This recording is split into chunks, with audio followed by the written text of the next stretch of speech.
생리할 때 그 굴처럼 나온다는 그게 좀 흔한 거예요. 흔하진 않죠. 정상적으로는 그렇게 나오면 안 되는 거거든요. 뭔가 이유가 있으니까 많거든요. 피가 많으면 선지 같은 거 나온다고 하거든요. 선지처럼 나온다. 너무 심하게 그 표현 써요. 선지처럼 나온다. 결국에는 뭐 내막이든 자궁 안이든 아니면은 몸의 다른 데든 뭔가 좀 이상이 좀 있다. 일단은 그런 신호라고 봐야죠. 그러니까 너무 가볍게 여기면 안 된다. 피가 아니라 자궁 내막인 거예요. 자궁 내막 조직이 섞인 피인 거죠. 자궁 내막 조직과 다른 뭐 부산물들이 섞인 피. 순수하게 피는 아니고 피 안에 그런 조직들이 다 엉켜서 이제 있는 거죠. 딱 봤을 때는 피처럼 나오지만 실제로는 그 안에 다른 이제 조직 성분들도 섞여 있다. 그럼 그런 현상이 왜 나타나요? 생리기간 동안에 한 80ml 월경을 하면 우리가 그 정상이라고 하거든요. 제가 말씀드릴 때 일반적인 패드 생리기간 동안에 21개 정도 쓰시면 정상이다. 근데 이제 이게 넘어가면 월경이 많으신 거고 이때 넘어가면은 덩어리열이나 선지같이 쏟아진다 이런 말들을 하는 거죠. 그 현상은 왜 나타나요?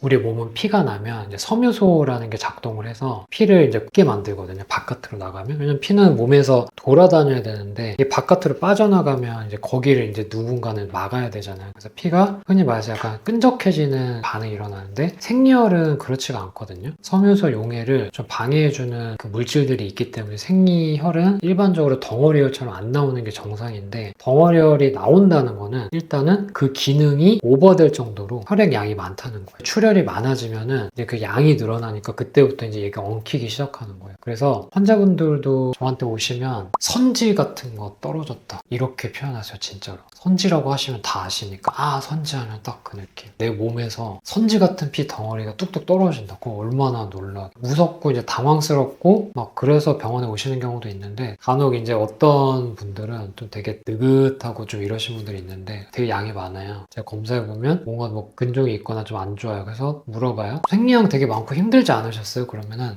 그랬대요. 덩어리 같은 거 나오고 막 그러지 않았어요? 그러면 덩어리도 나오고 빈혈도 좀 있어요.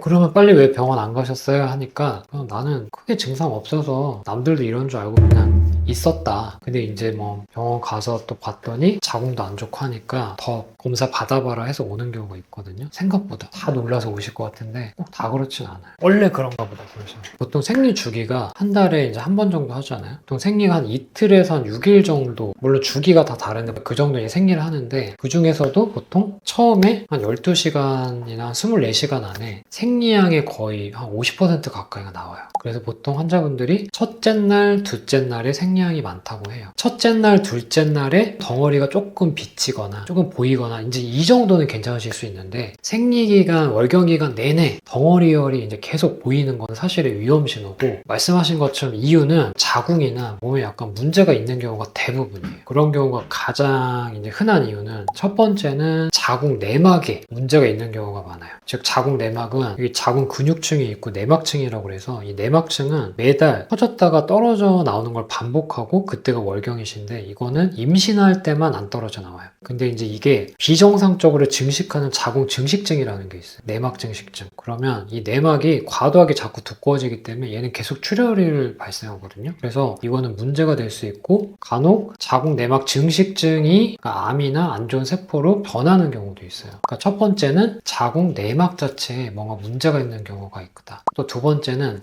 자궁 자체에 문제가 있는 경우에요. 제일 흔한 게 우리 근종 많이 들어보셨잖아요. 근종이 있거나 자궁이 붙는 성근증이 있을 때 그때도 이렇게 출혈이 나요. 왜냐면 내막이나 자궁 혈이 나오는 공간에 근종이 자극을 하고 있거나 성근증이 자극을 하기 때문에 보통 일반적인 분들보다 월경량이 많으신 경우가 대부분이세요. 그리고 또 하나는 호르몬 불균형도 들 수 있겠죠. 우리가 호르몬이 불균형하면 물론 뭐 불규칙하게 월경이 오는 경우가 많아요. 실제로는 그 무배란성 출혈이라고 해서 오히려 월경이 아니신데 출혈을 하는 경우가 원래 그런 분들 더 증상이 많긴 하거든요. 근데 그런 분들도 월경혈이 많아서 덩어리혈처럼 나오시는 경우도 있어요. 호르몬의 문제. 호르몬 중에서도 뭐 에스트로겐도 있고 프로게스테론도 있고 뭐 여러 가지가 있지만 어느 하나의 꼭 문제라기보다는 그 호르몬 자체가 불균형해서 생기시는 경우도 있다. 이거는 뭐 정상적인 상황에서도 좀 보일 수 있는 건데 우리가 흔히 이제 폐경기로 가기 전에 폐경 이행기라는 게 있거든요. 폐경 이행기가 폐경이 오기 한 1, 2년 정도가 흔히 호르몬 변동이 심해지면 지나면서 월경 패턴이나 양이 좀 바뀌어요. 그때도 덩어리와 같은 게 나오실 수는 있어요. 그것도 어떻게 보면 이제 호르몬적인 문제인데 그거는 시간이 지나면 이제 그런 현상이 좀 없어지거든요. 폐경 전에 이제 그런 현상이 한 일시적으로 좀 나타나는 거죠. 호르몬 불균형이 나타나는 이유를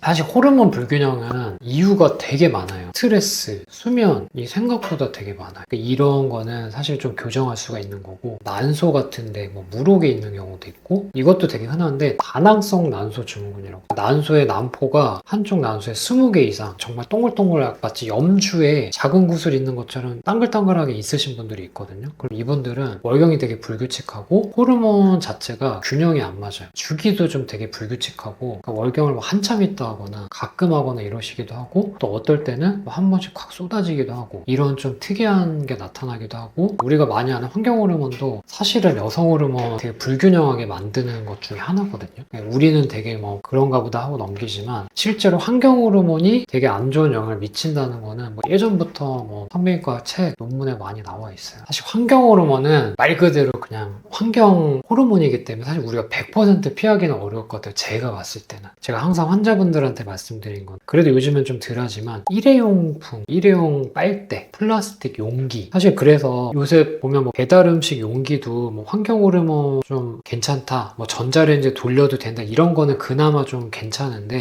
그래도 아예 멀리 하시는 게 더 좋겠죠. 우리가 많이 먹는 인스턴트 식품 같은 거는 사실 포장 용기가 좀 약간 그런 걸로 많이 나오잖아요. 어떻게 보면 우리가 커피 마시러 가서 테이크아웃 할 때 텀블러 갖고 다니는 거 자체도 환경도 생각하지만 어떻게 보면 여성분들은 내 몸 건강도 지키는 거거든요. 테이크아웃 잔이 뭐 아무리 뭐 좋은 성분이나 환경 호르몬이 적거나 없다고 하더라도 그래도 텀블러보다 위험하지 않을까. 특히 막 종이컵에 뜨거운 아메리카노 맞아요. 특히 이제 뜨거운 뭐 액체에 들어갔을 때 그때 이제 특히 환경 호르몬이 많이 나오니까. 근데 이거는 뭐 저의 개인적인 내피셜이 아니고 실제 논문에도 많이 나와 있어요. 다른 안 좋은 습관 같은 거 있을까?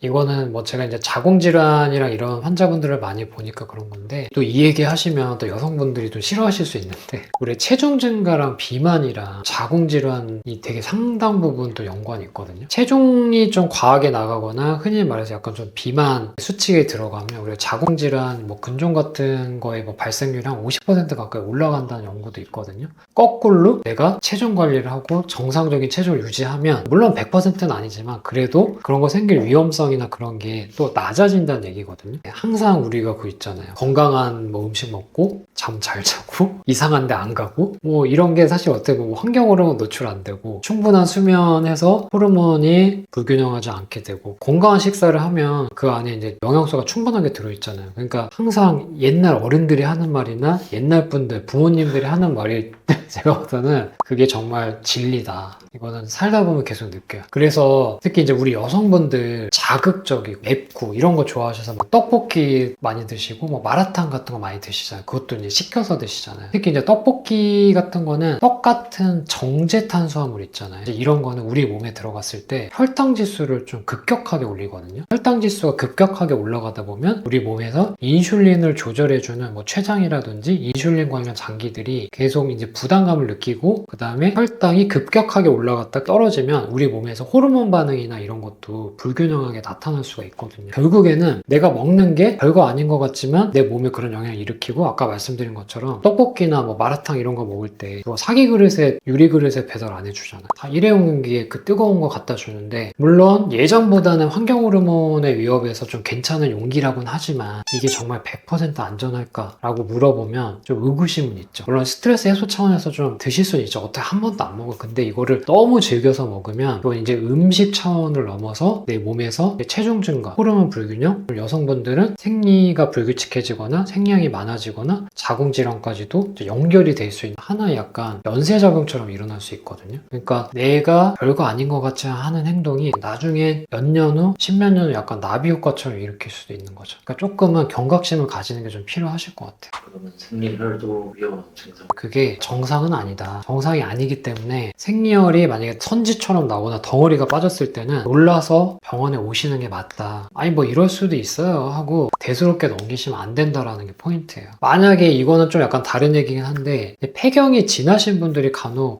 내가 요즘 다시 생리를 한다.